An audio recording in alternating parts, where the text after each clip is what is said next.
তো বন্ধুরা দেখো আজকে সকালে ব্রেকফাস্টের এই যে একটুখানি ডিম পাউরুটি করছি, ডিম টোস্ট। দেখো এই তার জন্য পেঁয়াজ কুচিয়ে লঙ্কা কুচিয়ে রেখে দিয়েছি। আর এই যে সাদা তেল দিয়ে দিলাম, সাথে একটু ঘি দিয়ে দিলাম। ঘিটা দিলে সুন্দর টেস্ট হয়, তার জন্য একটু ঘি দিয়ে দিলাম। সাদা তেলের মধ্যে একটু টোস্টে না একটু ঘি দিলে সুন্দর লাগে। কি একটু বাটার, যা যে যেরকম খায়, আমি একটু ঘিও দিই বাটারও দিই। তো ঘি দিয়েছি আমি,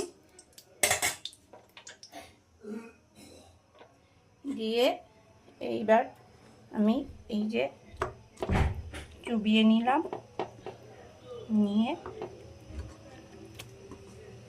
এটাকে ভাজবো।